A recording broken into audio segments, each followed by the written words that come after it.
The book of Deuteronomy, chapter 7 and verse 6.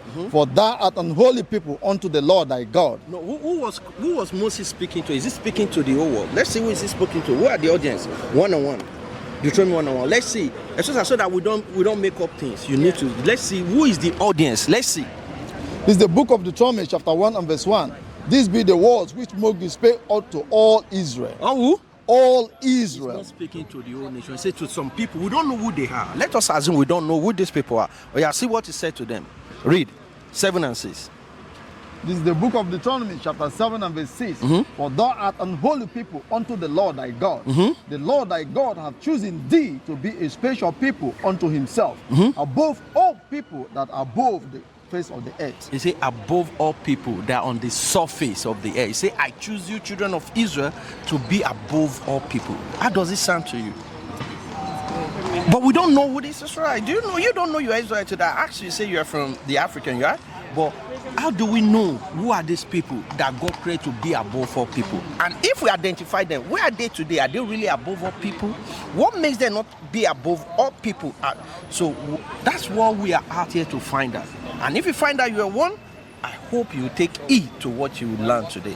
Give me Deuteronomy 28, verse 1. The same thing we read here, you repeat it again. The Bible is always overemphasizing. Read.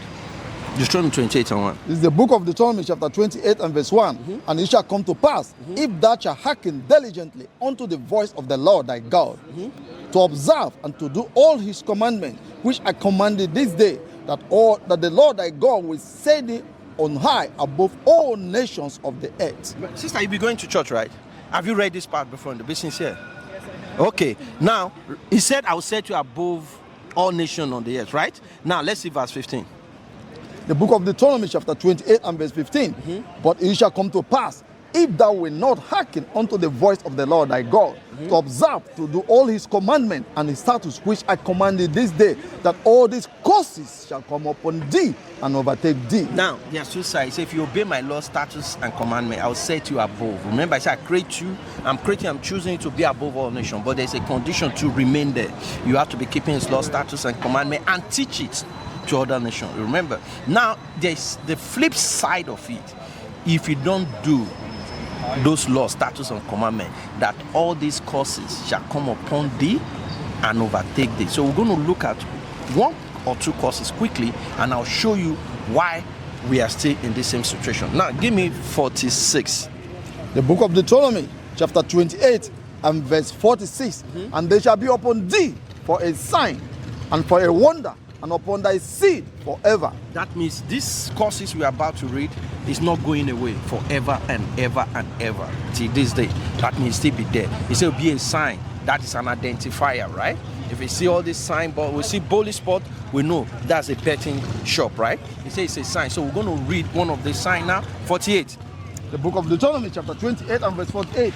Therefore shalt thou serve thine enemies, which the Lord shall send against thee, in hunger, and in thirst, and in nakedness, and in want of all things. And he shall put a yoke of iron upon thy neck. He said, your enemy shall put what? A yoke of iron upon thy neck, until he hath destroyed thee. When you destroy, that's when he call you African. That's when he call you Nigerian. That's when he call you different name outside God-given name that God call you Israel.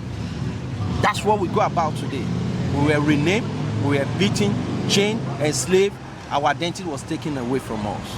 But it's a prophecy that will come to pass, right?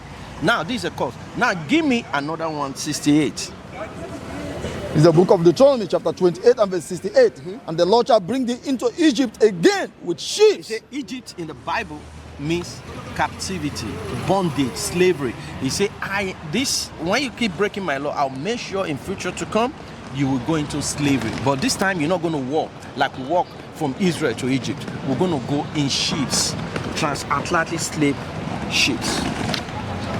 It's documented. It started in 1600, right? 1700. It's still existing to today. In Libya, you see what happened in UAE, Kuwait, everything is still going on. Who are being slave and who are the slave master? Do you understand? So this is what you need to ponder on. Finish that.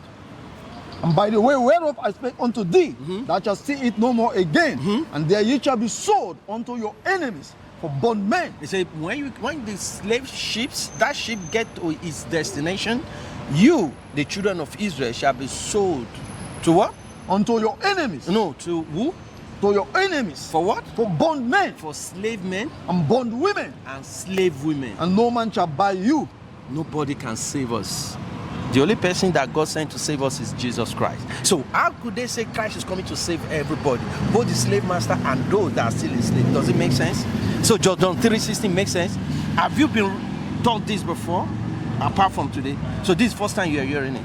Now I want you to think, if some people were selling some people in slave, which actually occur historically, who are these people today? How did they look like today? They're white. Eh? They're white. Okay, then who are the slaves today? Black. But do you remember why this happened? Why God said this will happen to them? Do you remember what we read? The condition, the reason why it will happen. What is it? Because we disobeyed his law, his instruction to us. Which is the laws and commandments. No, see, I will give you. Are we still disobeying the law today? Do you think we are still disobeying the law today? Yeah. Okay, give me one example. I would like us to be sincere. Like, give me one example of the law you think you know, but peradventure, because of the way the churches are teaching that Christ has died for us. So sometimes we follow the teaching and we say, well, they say Christ has died for us, so I can continue doing this, right? But going by what you had now, right? Show me one thing. Tell me one thing that you think was you as a person or anybody around you that we're still doing that is against this book. One.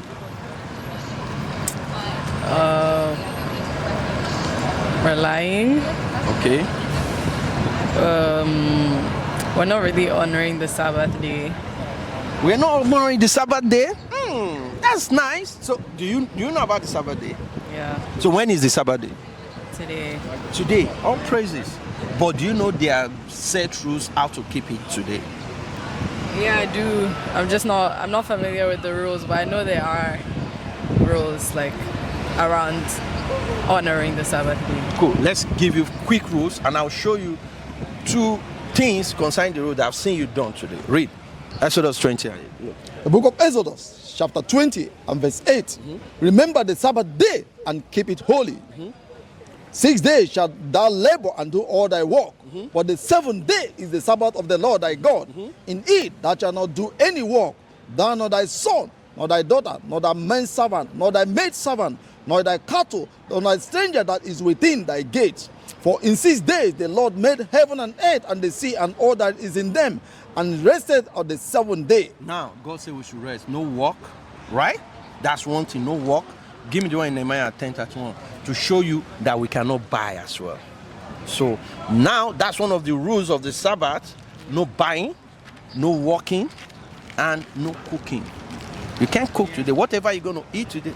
Eh? Not cooking. Okay, all praises. But you buy it, right? And hopefully when you read this law, next week you're going to stop. Okay, let's see. Oh, no, you have to, you have to be sincere that you're going to stop. Yeah, you can buy everything you want to buy on Friday, then wait till Sunday, Monday. You don't have to buy it on Saturday. Yeah. Right? I know this is when they open all the shop. Everybody free is not going to Not work. really, but like, let's see what the Word of God says. Okay, read. This is the book of Nehemiah, chapter 10 and verse 31. And if the people of the land bring way of any rituals unto thee on the Sabbath day to Now, sell. today is Sabbath day. Everybody will open the shop, which is not supposed to be. They bring wares, goods to sell. Read. That we will not buy it of them on the Sabbath day. These are the children of this our forefathers saying you don't have to disobey. Now, no, we are under the slave, we are under the rulers of the nation, but that doesn't mean we have to disobey God. You understand? Yeah. Read. Or on the holy day, and that we will leave the 7th year and the exaction of every debt. You see, they are still keeping the law. When Christ kept the Sabbath, after he died, the disciples keep keeping the Sabbath. At what time does it change? During the Christian, during the Roman rule, right? Now, give me the other one. You know now you cannot buy, you cannot sell, you cannot walk, and the other one is... What is a nation? Nation is family. Nation is community.